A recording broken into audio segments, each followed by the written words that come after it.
Paul, it's 2022. I know last year we had a big supernova event, but the market's definitely changed. And so this year we've got bubble trouble. Absolutely, Patrick. We are now in an era of Fed tightening, which is going to have dramatic impact on asset prices and, quite frankly, the value of your pest control business. Over the last couple of years, we've done Aftermath, Unhinged. Supernova was by far my favorite event. And if you haven't watched that yet, you should go to our Boardroom Buzz YouTube channel, which is really just youtube.com/The Boardroom Buzz. Type in Supernova, you'll find it. It's a great way to get some historical context in preparation for Bubble Trouble, which we're going to be filming and releasing live in May. It's going to be a live event. We're not going to record it. If you sign up on the box below, put your name and email in there. We'll get out an invite. You'll get reminders. You'll know exactly when it's going to be. You'll have an opportunity to ask us questions. But I think it'll be the most important event that we've ever put on. And I really don't think there's any way that you can miss this if you're thinking about selling your business in the next 6 to 12 months. Let's do it.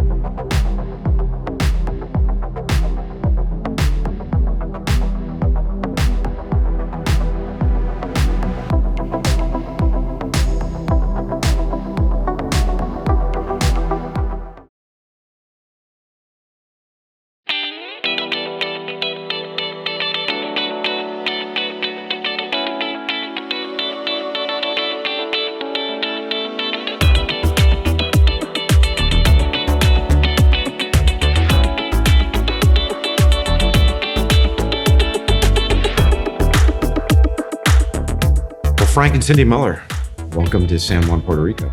Well, thank you for having us. Absolutely. Good to see you guys. Well, it's great to meet y'all this morning. Just take us back. I mean, we've only been visiting here for a little bit this morning, but you sold Impact Pest in Florida, had a few branches, but take us back. How'd y'all even get in pest control? It was a long story. Well, we've got time. We kind of backed into it. I don't think anybody ever wants to go into the pest control business by design, quite frankly. However, due to some experience and learning through our experiences, we knew we liked people. And pest control is a people business, be that with your customers or your employees. And the long and short of it is that's how we got into pest control back in mid-'80s. Well, that was when we started the company. We started in pest control in the 70s, late 70s.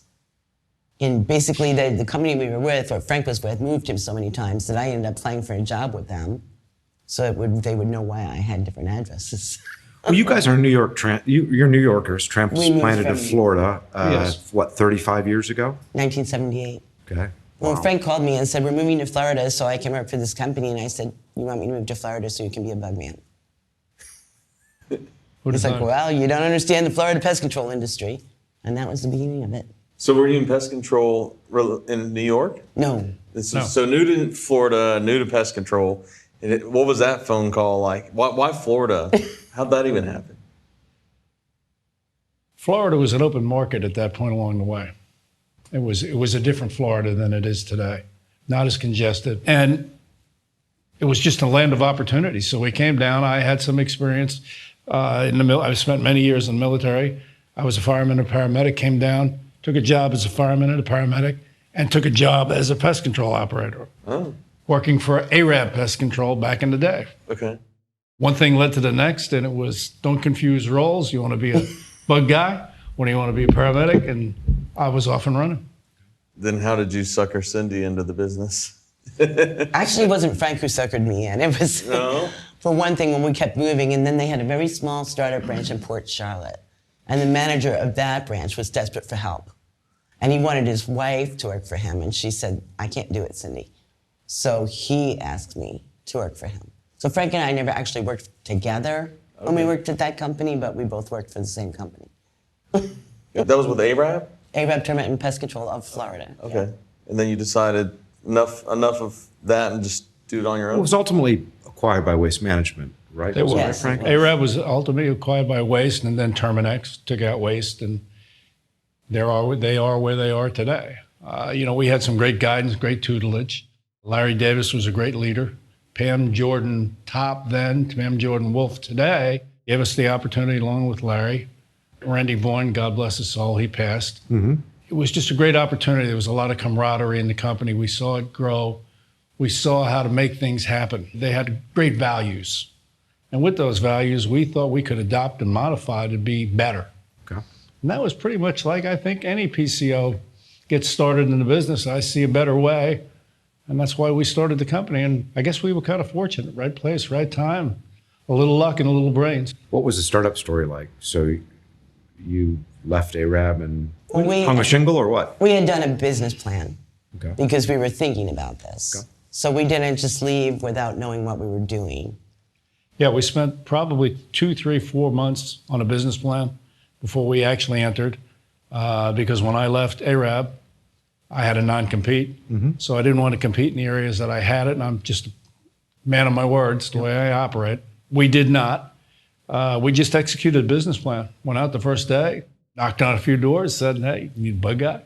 It's pretty simple. And here we are today. You know, we were blessed to have great people around us. Was it just the two of you at the time? when you Yes, started? yes. I think I told you I was a technician at the time. I remember. I did the pest control, and Frank did the termite and lawn. And I did the office work. Yeah, we fumigated for a while, stopped that. Too much liability, and I was getting too old to teach you guys to fumigate. Yeah. There's a point in life when you say, oh, no, we've had enough of this. So it was an interesting opportunity over the many, many years we've been doing it. So you guys grew it to be a sizable business along the west coast of Florida. And ultimately, before exiting to Anticimex, I mean, it was a family business. Both of your adult daughters were in there running it for you, with you. And you had some great partners in that business as well. How did it develop over time? I mean, how did the daughters get involved? What My happened? daughters grew up in the business. That's interesting. In the early days. They had a lot of peanut butter and jelly sandwiches in the beginning. Yeah. It's just how it is when you start any business. They both actually ended up applying for jobs with us. But they both thought they were going to do something different and then came and applied for jobs. And Kristine started, I think, just doing Centricon, and Leanne started as a salesman or salesperson.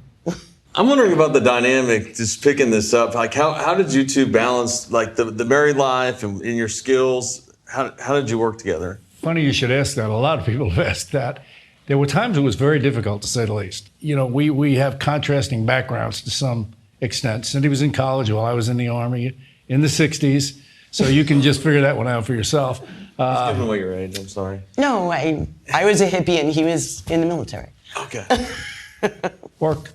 And yeah, over the years, So you remember the 60s and she does not. Exactly, yes.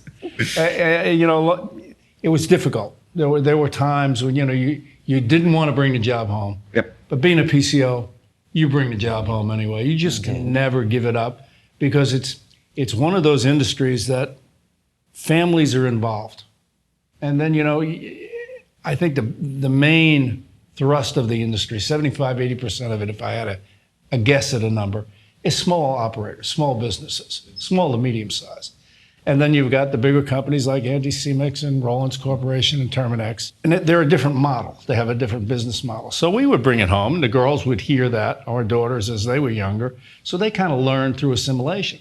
You know, they went away, went to college, got smarter than mom and dad, like most kids think they do, and then came back and did something different, but came back to the company because they, I think, had that feel, that passion for customer service. And that's really what it's all about. You know, people have asked over the years, what makes a successful pest control company? Not losing sight of what you do and understanding that your customers are your most valued asset. You know, a lot of people say it's your employees. Your customers give you the opportunity to have your employees, and as long as your employees understand the value of the customer, the company's going to be successful. Yeah. And then it's bringing on people that can help you grow and understand and have those same values and passion for what we do. Right. We're both really customer oriented. How did you guys put that philosophy into action? I mean, when you look at all the competitors you had there and up and down the west coast of Florida, I mean, what are some of the things that you guys did to differentiate yourselves? One of the first things we did was make sure that whenever a customer called, we knew who they were. And we did that with a computer, having a quick inquiry option, even back in the day when it wasn't that popular, so that as soon as someone called, we could know who they were and talk to them as if we knew by their voice who they were. Smith, you're at 123 Main, you know, thanks for calling. Yes, yeah. people like that, they still expect it today, in my opinion. And that's maybe where I'm a little dated in my thinking. You know, the way things are today, it's rerouted to a call center, and then instead of talking to someone that's your neighbor, it's routed to somewhere across the United States or outside the country. Yep. And people want to talk to their neighbors. That's what this business is all about.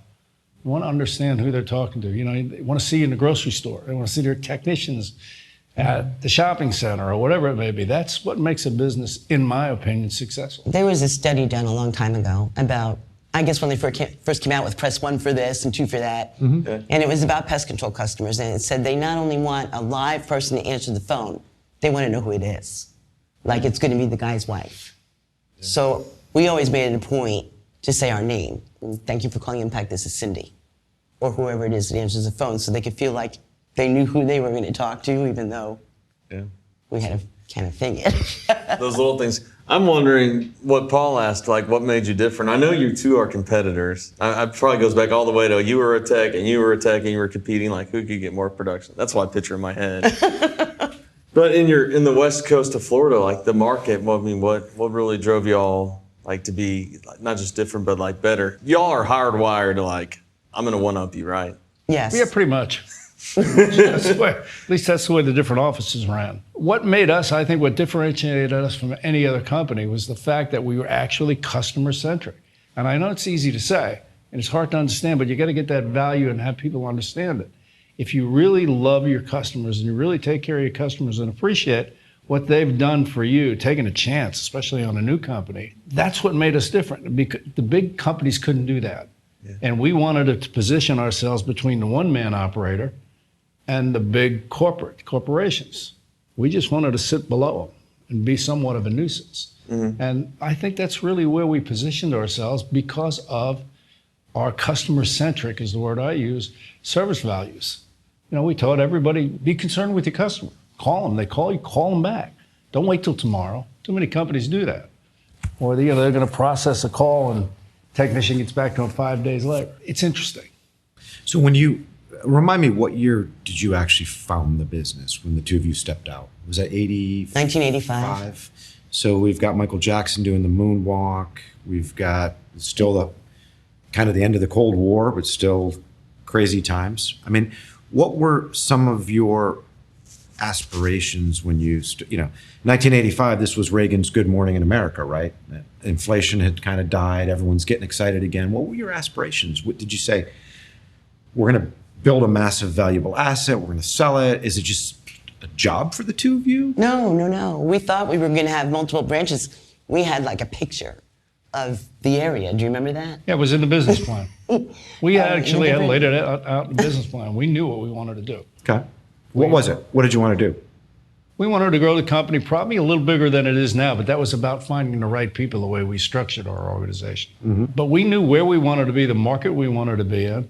We didn't want to be too big, didn't want to be too small, didn't want to grow outside back, meaning reach out to a market and then have to come back and fill the area in between. We just wanted to be able to start in a heavily densely populated county and then work our way out. Go back to the fact that I had a non-compete that I had to live with. Yeah. So I didn't want to invalidate that non-compete. That was important to me. You know, Paul, it was in the business plan. We still got it. It's archived. Typewriter. Yeah. Right. About that. Right. We made the mission statement was protection of human health and the environment.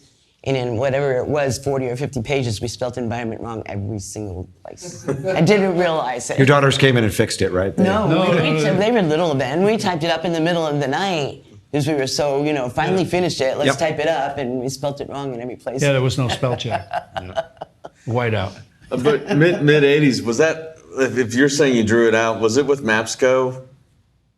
I'm just imagining it was like, hey, G4 and G5 and H4 and H5, like here's our service. We actually drew that. The picture of what we wanted, yeah. We had an operations charter, the way we wanted things to look and what services we would offer, when we would have each one of those services change and be offered incrementally, what markets we wanted to go to, how we were going to establish the business, what would be lost leaders. We had a pretty extensive 200-300-page business plan that we did. So how closely did growth track to that actual plan?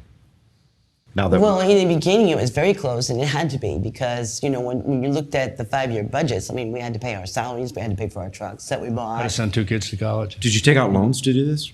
We did. We were very lucky that we got like a signature loan from a bank that we had to pay off in 3 years. Okay. But it helped us to get the initial inventory and the trucks and everything. And then we managed to pay it off in the 3 years. And the bank they were dancing around. They said, nobody ever thought you'd pay this. Most businesses fail. Yeah. You know, it was like a 95% chance you were never going to pay this loan. That's true. What was the hardest thing for y'all? In business, Yeah. Well, it might have carried home. then or today? No, before you sold, when you still had it. I mean, we're only like 2 months removed from selling the business. Right. I think the hardest thing was for me, keeping up with technology. We came from, now you know, we came from the 60s. So it was keeping up with the technology because it was changing so quickly. Even when Centricon was introduced, it was like, you're going to tell me we're going to put these little green things in the ground and they're going to kill termites? When I quit laughing, I'll get back to you. Because, you know, I came from the days of chlorinated hydrocarbons, Endrin, Aldrin, Dieldrin, back in the day. And that was, if you didn't do it perfectly, it wouldn't work. And we went through this metamorphosis in termite control, and then legislation changed. And there were so many things to keep up with. So you can't say there was really one thing that was hardest, most difficult. It was just keeping up with change. Yeah. And change evolves, and in the past 10 years, there's been a big evolution of change in this industry. Oh, yeah. I think the hardest part was whenever you would have an employee turnover. Because, I mean, maybe employees don't realize how much of yourself you put into it. Oh, this guy's gonna be great, and you train him, and you put all this high hopes into him, and then something happens, and that was the hardest part, I think, for us. That's, I think, one of the challenges that they're gonna see today. It's hard to do pest control remotely. So a lot of these large companies now, like you said, have remote call centers, have a lot of remote employees. I mean, do you feel like they need to be in a physical office? Is that what you're saying? Administrative folks can work remotely. Okay. Service techs can't. But we're in this great resignation now, time of a great resignation. And we found that unless someone is really committed to wanting to work in the service industry, they'd rather work from home.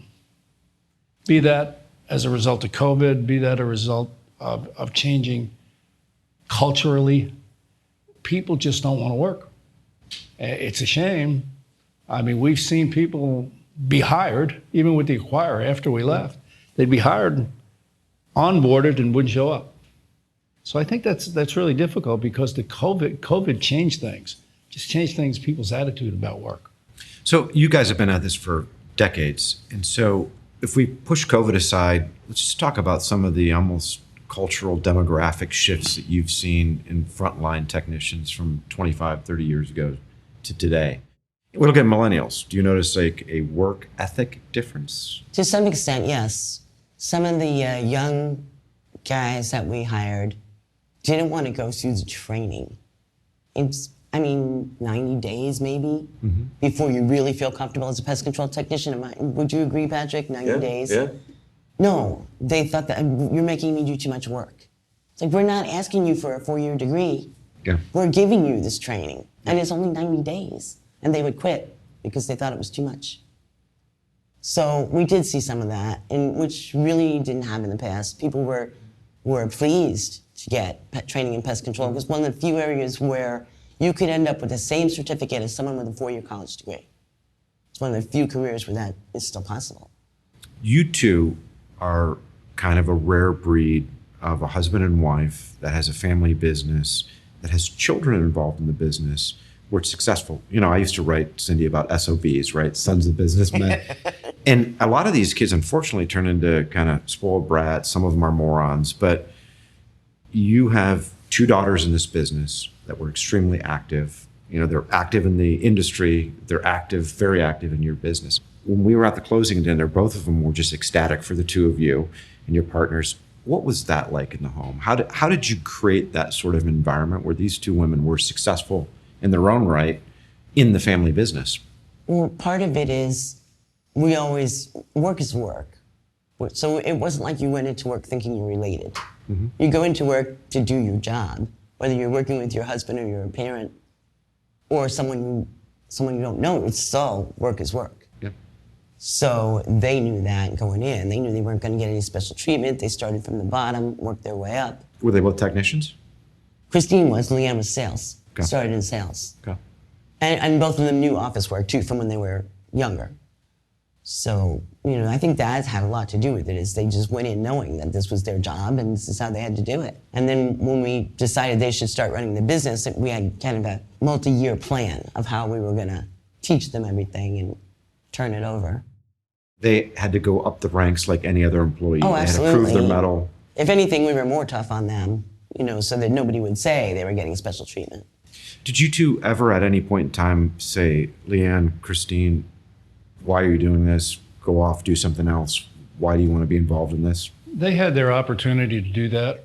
After they finished college, they had the opportunity to do whatever they want. I mean, neither of them majored in entomology or agronomy or anything like that. But they kind of filtered back because they knew it was a family business. I suspect they saw the opportunity, and again, they liked dealing with people. And that's the whole essence of the pest control business. Again, customer, employee, you're dealing with people. It's a people business. That's why they came back, and I think that's why they stayed, and that's why we were so proud to let them run the company. And really, we sat back in the past 4 or 5 years, haven't done anything. The girls have been running the company 4 or 5 years. We're very proud of that, and very proud of them. You don't see a lot of that. No, you do not. How far back was it that you told them you thought about selling before you got into the process? We didn't tell them, they told yeah. us.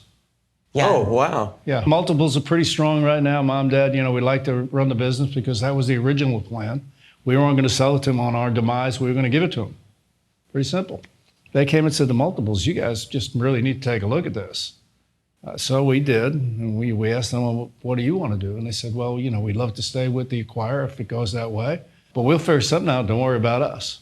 So we were like, well, in that case, I picked up the phone. I called Paul, who I had spoken to probably 4, 5, 6 years prior to, and chose not to do anything at that point, and said, we need to get this show on the road. Yeah. It was their decision, not ours. Y'all had a different business model, if I understand right. You had 4 branches, and you had partners. How did you go from one branch to the next to the next? Our business model was unique. We thought somewhat unique, and it was a little bit of some of the things, the better things that we learned from Arab Pest Control, Right. quite frankly. Yeah. They had a model that they used, and we kind of repeated that model to a certain extent with a little twist. Rather than having multiple branches, we felt that the best way to bring somebody into this business is to give them a little quote-unquote skin in the game. Mm-hmm. You're going to do some sweat equity. We're going to give you some ownership in this. And that's how we opened the second office, and we wound up with Tom Wisdo. Very well-known, renowned entomologist in Florida. As a matter of fact, Tom was my boss back in the days of Arab. I worked for him. So we brought him on. He started the Hillsborough operation. Shortly after my non-compete expired, set up the non-compete. For many, many years, I had spoken to Gary because Gary was a prior president of the FPMA. And I had gotten to know Gary, and borates were just coming in, and Gary and I would exchange a lot of conversations on the phone about how is this borate thing really going to work? Do you think it'll work? Can we not fumigate? And then at one point along the way, Gary decided to come along, and that was the Sarasota office. And they were different. Rather than branches, they were separate corporations. And each office being a separate corporation flew the name of Impact Pest Elimination, which we had trademarked and registered throughout the United States. So Impact, the original Impact, was a C Corp. Sarasota was a C Corp. Tampa was a C Corp.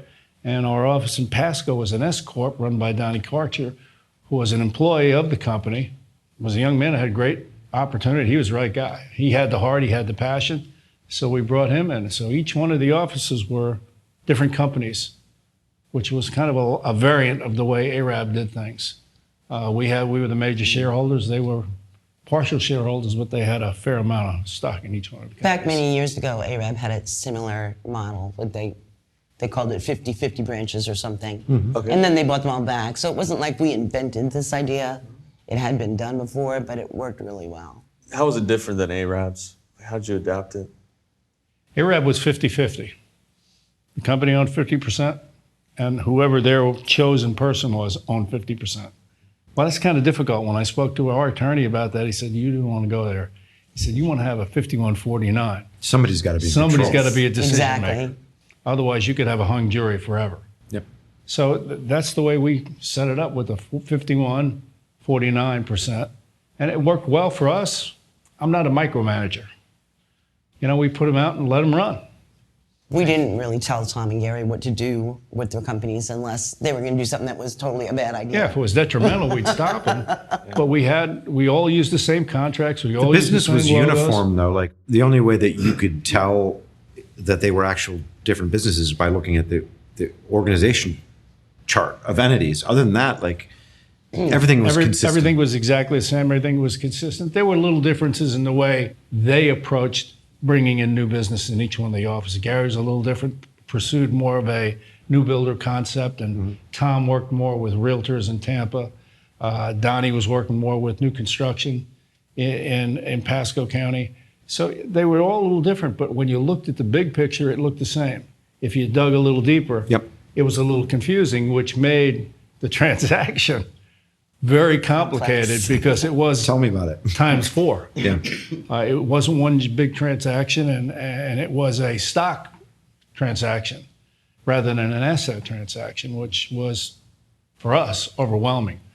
You know, Yeah. and I'm sure for you guys at your end it was too.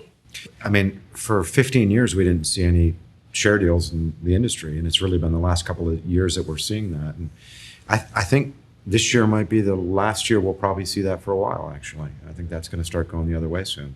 So this is 4 transactions. Congratulations. Yes. 4 times the work for the max. Yes. It was 4. We sort For of, y'all. with Franco, sort of mushed them all into one so that they could get it done, but it was actually 4.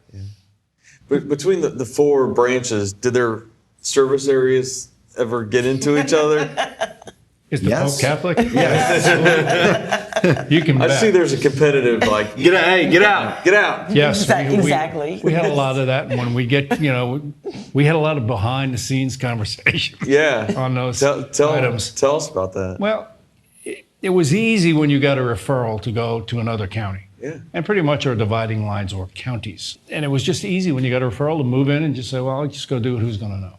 But little did they know that, when you go into Pest Pack, we were seeing everything.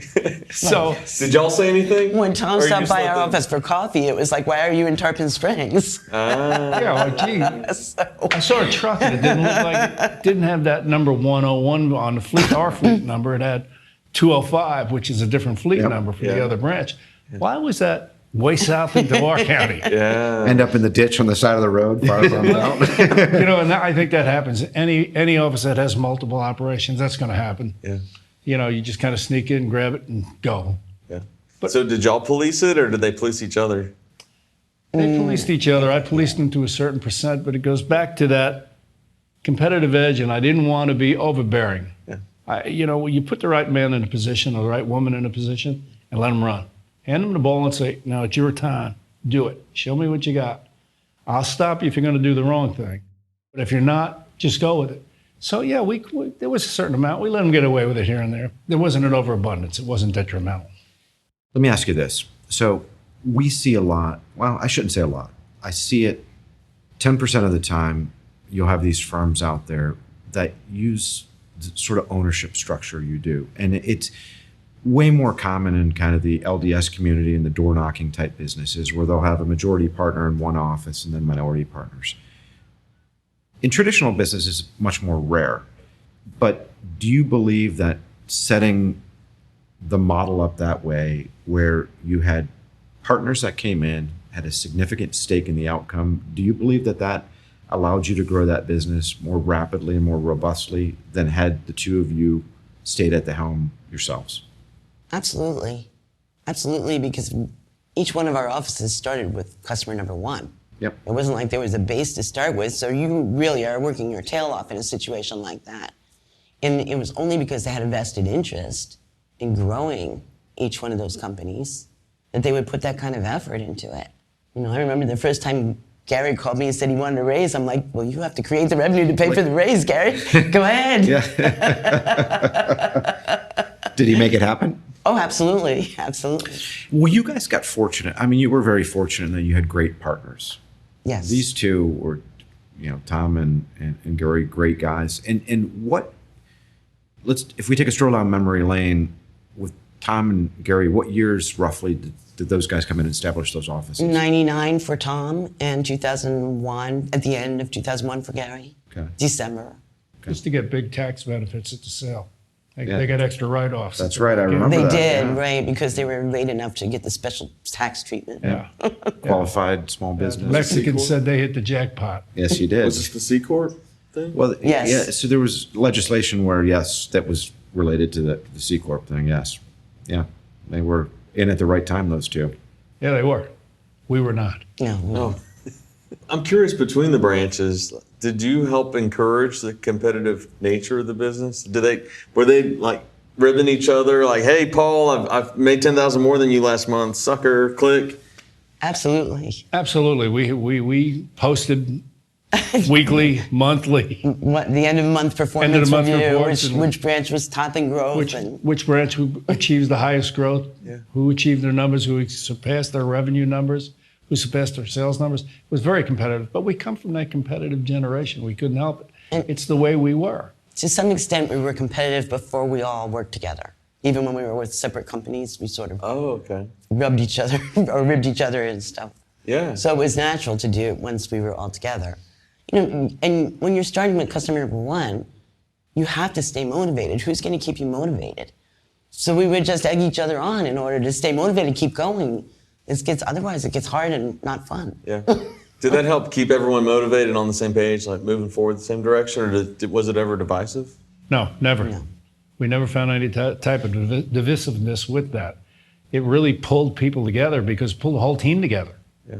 It pulled the whole branch together. No, we got to do better than they do. We have to be number one. And we learned that way back at ARAB. Again, those lessons from the days at ARAB. One of the things they did right, the top office would be the top office, and they would get jackets and patches. And the bottom office had to live with a goat for a month that you'd have to take back and bring a goat back to your branch. So nobody ever wanted to be the goat branch. Yeah.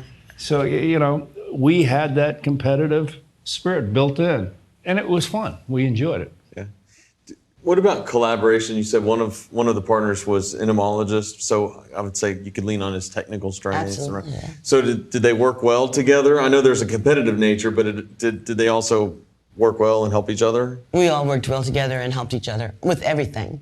Even though we were competitive, we were competitive in a good way. Yeah. But yes, whenever we needed an entomologist help, Tom always was ready to step in. Sometimes Gary needed some extra help because his area was growing so fast, and we would step in and do whatever we could to help in that area. So it was always a case of helping each other. And we have Mike Barrick, who is a graduate entomologist over in Tampa. We had 2 entomologists on staff. So it made it interesting, and it gave us the flexibility to move them around and give us some enlightenment on what we didn't understand or didn't know. What I'm interested in is, what are some of the biggest challenges that you guys faced over the decades as you grew that business, and how did you overcome them? Government. Yeah, I figured you'd say that. Government.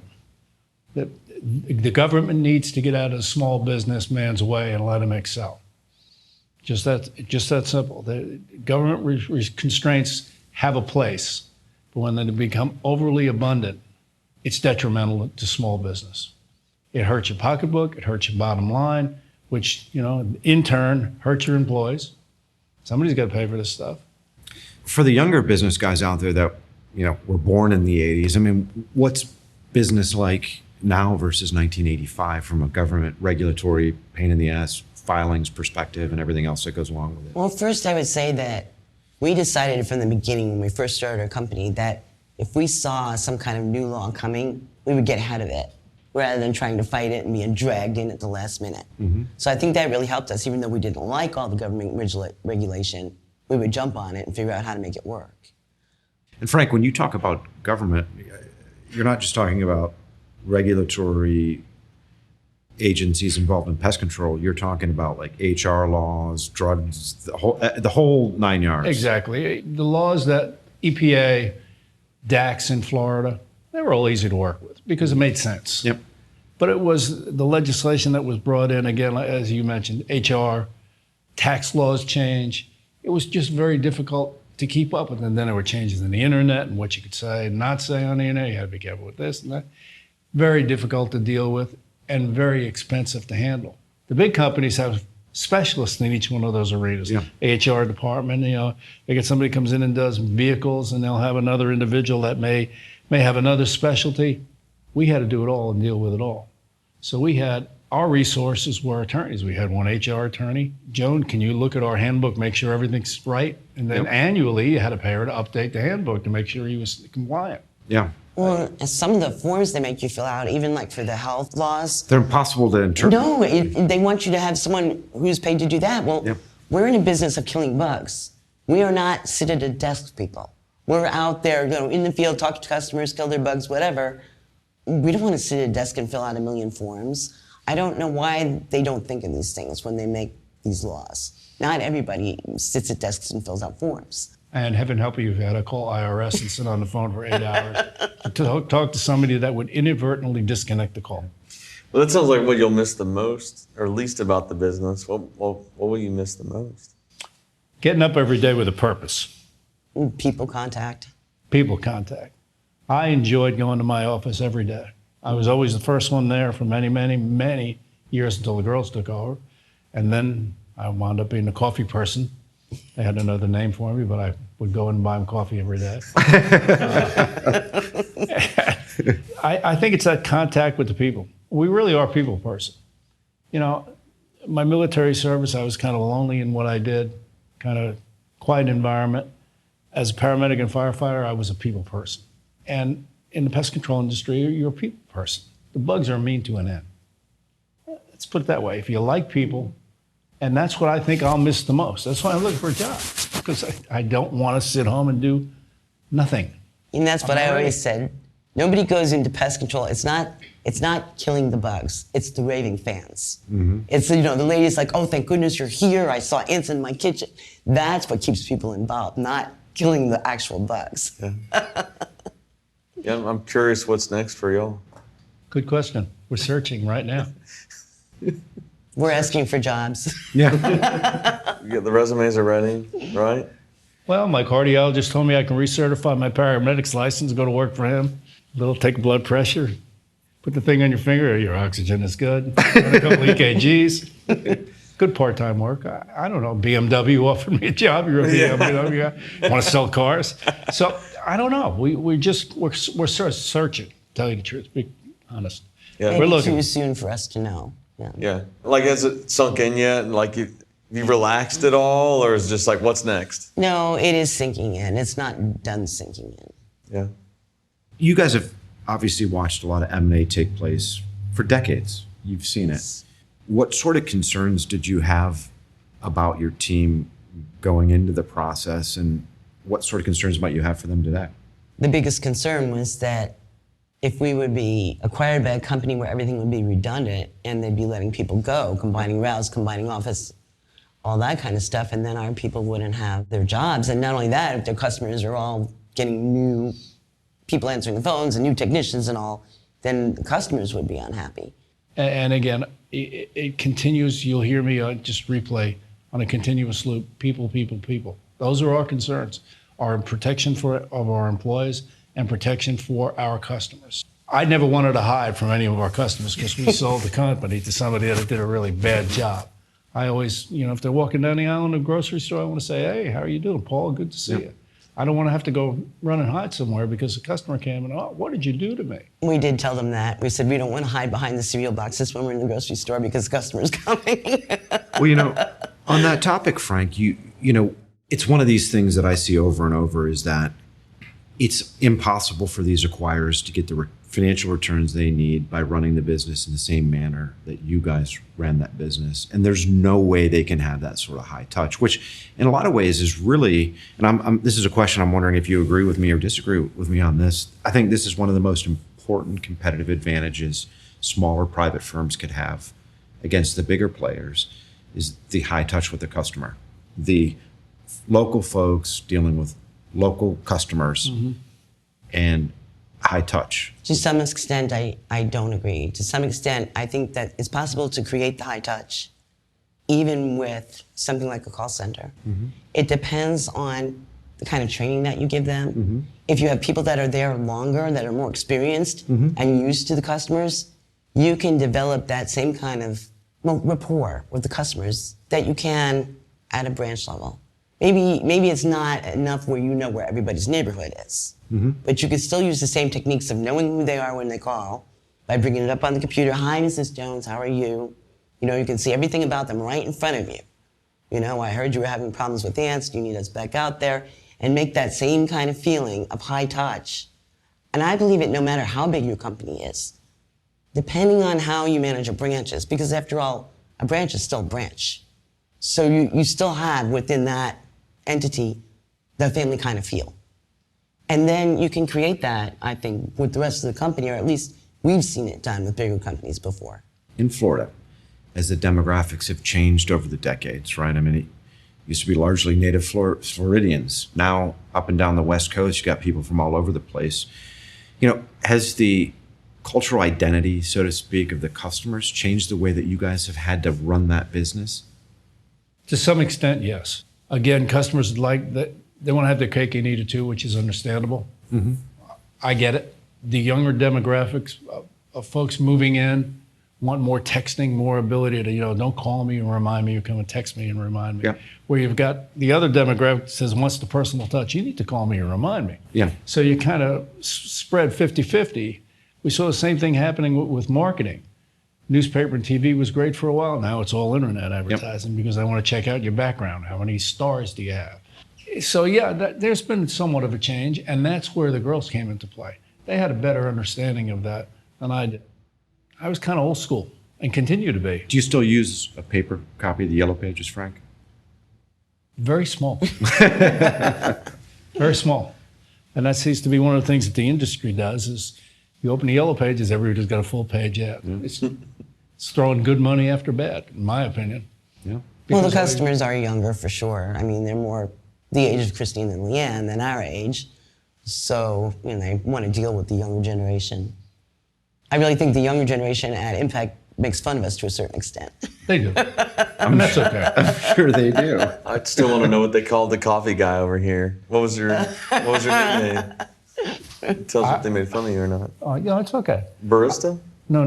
The coffee bitch. Yeah. I just want to hear you say that. It's okay. I respected him for it. I didn't hold it against him. I knew my place. How did you work towards the model that allowed you to step out of the business before selling it? Because, right, you were like kind of a distant 4 or 5 years before last year. Well, Cindy, you didn't get out as much as he did, though. No, but only because of, well, towards the end, I really had to do a lot of work. Yeah. But we started, when we both turned 60, we thought we need a 10-year plan. If we're going to turn it over to the girls, we need 10 years for them to experience the things they need to experience and learn what they need to learn. And it didn't quite last 10 years. Part of it had to do with COVID. You know, when COVID hit, they were just like, you guys are too old, you're high risk, stay home. Let us do it. And then, you know, they would call us or talk to us if they had questions, but they didn't want us really hanging around. So that kind of accelerated the plan by a couple of years. And then towards the end, yes, with the acquisition and everything, that was my job. Like I said, I did the business end of the business. Yeah. So I ended up going back to work quite a lot for that process, but it wasn't ever the job of Frank or Tom or Gary to do those things. Yep. So I'm just trying to picture the org chart. So your 2 daughters and then the 4 branches reported to them? Correct. Okay. So then did you just keep tabs on your 2 girls, or were you? No, we would talk to Gary and Tom repetitively because it's the way we operated, going back to what we said, that competitive nature, as well as Donnie.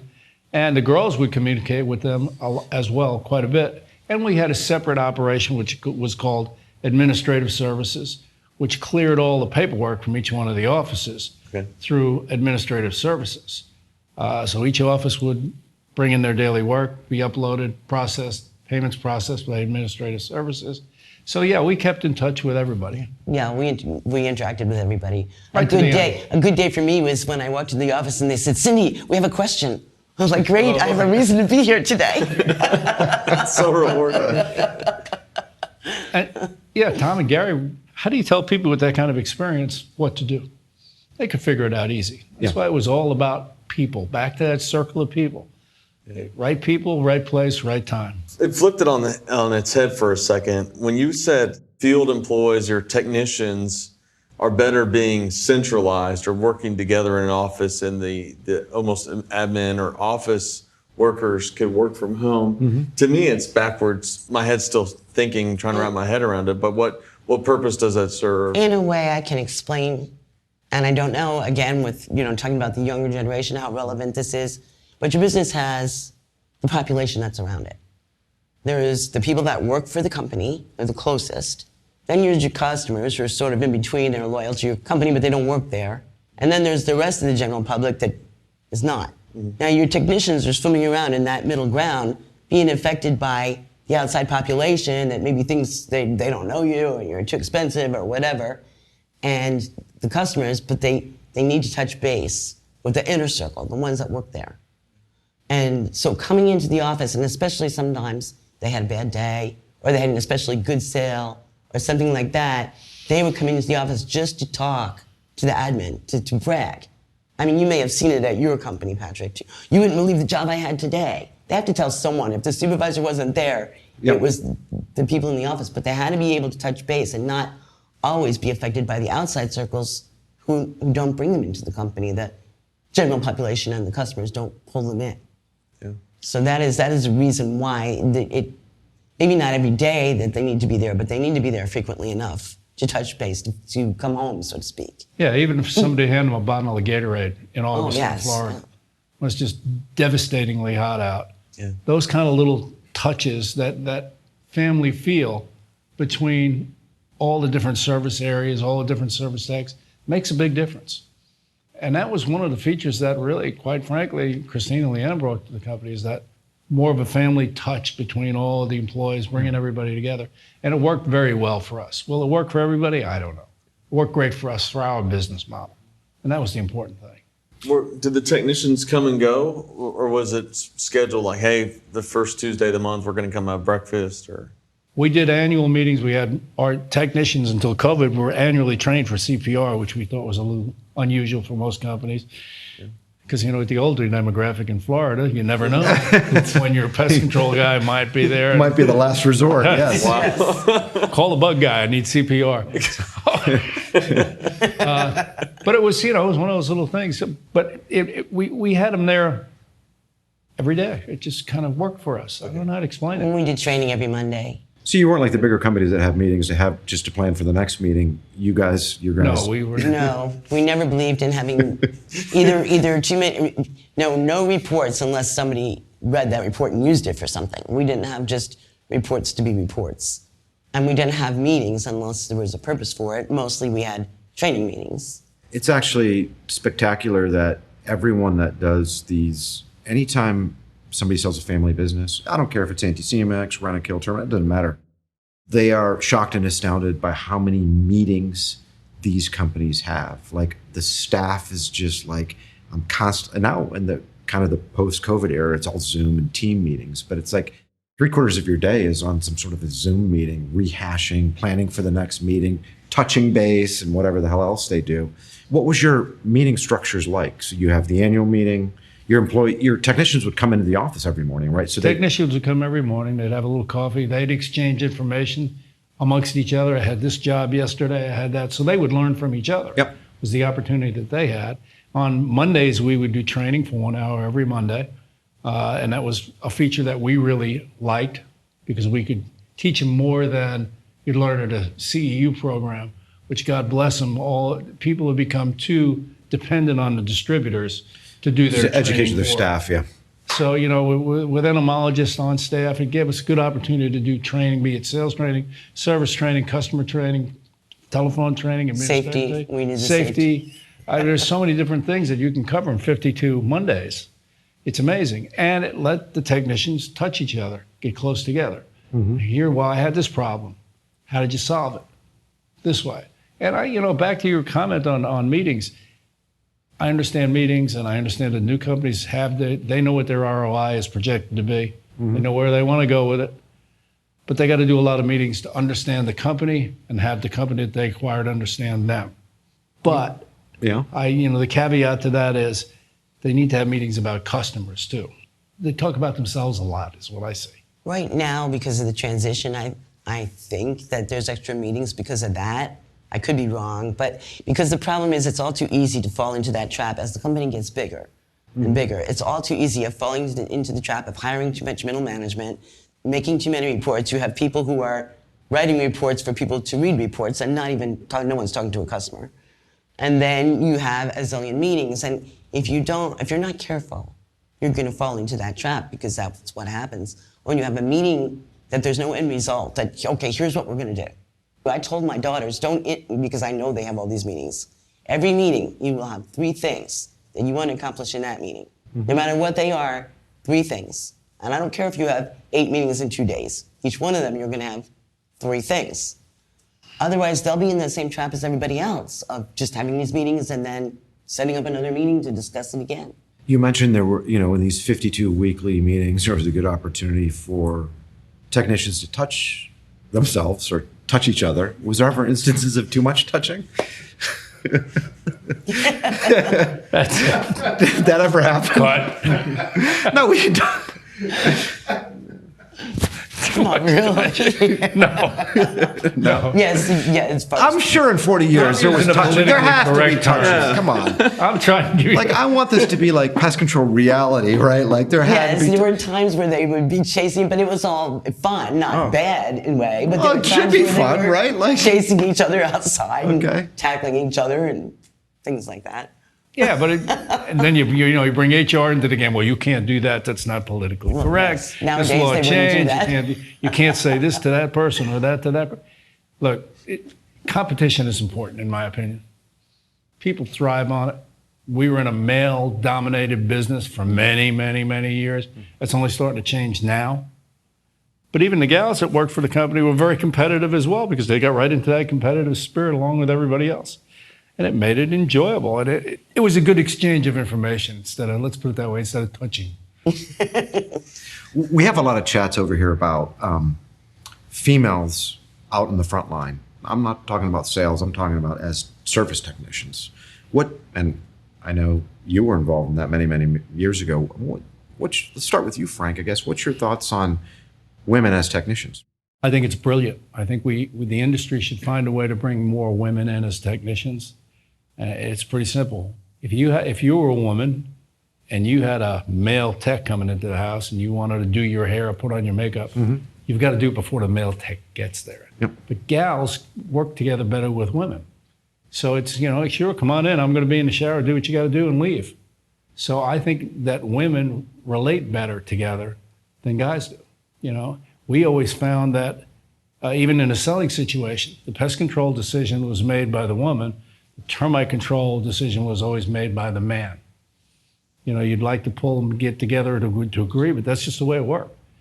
One made one decision, one made another. And I think women in the industry will be the future of this industry. Me personally, I 100% want a woman technician at my house. I don't want a dude. I want a woman. So, but the problem is, like, we've had these chats before and people say, look, we put out ads for technicians and, 100 applications come in and there's one woman, 99 men. So how do you, have you guys figured anything out as far as how to recruit women into those positions? No.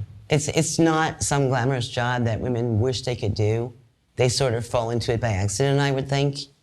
I enjoyed it while I was doing it, and I think my customers appreciated it. I know what Frank's saying is absolutely right.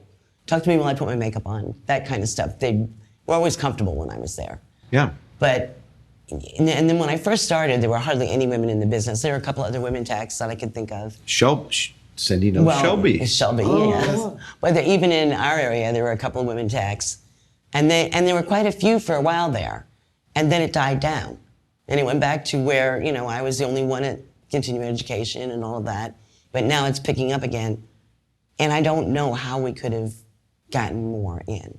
I don't know. I don't even know why it died down after it started getting better. But there were times when I'd be sitting in a room full of people to get my continuing education and be the only girl there. And I think part of the problem with getting women to come to the business You picture your average pest control guy. You got some guy that just stopped and shoved 12 McDonald's sandwiches in his face, got ketchup all over his shirt, walks in with his keys hanging off his back, sweaty and nasty. Yeah. That doesn't really appeal to women. I don't really know that I want to do that job. But as technology changes and the industry becomes better, I think it'll attract more women over the years. I think we'll probably see more of a change in the next 5 years. Is what I would I have to say, too, that some of the guys in the pest control industry really didn't welcome having women in the beginning. I think it's different now. Yeah. But I can tell you back in the day, or they would flat out say, women have no business being in this industry. Yep. So they weren't exactly welcoming, or... That happened to you, it sounds like. For sure. Yeah. So how? Well, they didn't say it to me, they said it about somebody else, but I don't want to name names here. Yeah. But I was sitting there when they said it, Yeah. and I had a lot. It wasn't even just, the customers mostly were very nice, but the vendors, it was very difficult for me to buy a truck. One of the times I sent just 2 of my texts, I said, go buy a truck and call me when it's time to sign papers. Because they would talk to the techs and not me. So it was just difficult all the way around for girls to break into this industry. And how long are you going to put up with that? I've been doing it for 40 years, so I'm used to it. But there were times that I'd go to meetings, industry meetings, and they'd say, oh, why are you here? Do you actually work for the company? So it's what you're saying, Cindy, is it's not the customers whatsoever. It's the actual industry itself. Yes. It's been the folks within our industry over the years. And I can tell you what, there's no good reason for it. Yeah. Because as a project, I did like the history of women in pest control. And the very earliest companies in the United States were guys and their wives working together. Yeah. So if women have been in this industry since 1852, what is the deal? Why it's still difficult? Yeah. This project is news to me. Did you know this? No. You did a project on women in pest control? Right. And we had a kind of an in-office, I don't know what you want to call it, day of seminars. Okay. And they asked me to do something. And I did a presentation on the history of women in pest control. So it forced me to have to research it. And all the way back to 1852. This guy and his wife had a pest control company in New York City, and within a few years, he passed away. But she kept the company going. Well, her customers really needed her. It was when everybody was moving to the cities and bed bugs were a problem and rats were a problem. It was a serious problem. Mm-hmm. Without those pest control companies, I think there were maybe 2 at the time, I don't know what the customers would have done. She could have walked away, but she didn't. She kept that company going under his name for a few years later. And then, I discovered more and more over the years that were involved. And I'm like, why is this such a hard thing for people to understand when women have been involved from the beginning? Cindy and Frank, what sort of advice, having done this now for decades, being rare, being a actual married couple who's stayed together, who's raised wonderful children, had great partners, what's some advice you can give to younger couples and families that are just beginning to embark on the same path? Listen to your wife, because she's always going to be right. Even when you think you're right, you're going to be wrong. It's pretty simple. Well, perseverance. Did he do that, though? That's the question. No. Okay. Perseverance, working together as a team, because you're never going to be successful in the first 5 years. It's just going to be hard. Mm-hmm. So you need to have that goal in mind and be on the same page. Like I said before, whether you're married or not married, you're still working. So you both have to be committed to that. And whatever else goes along with it, peanut butter and jelly sandwiches, basically, we're committed to peanut butter and jelly sandwiches for the first 5 years.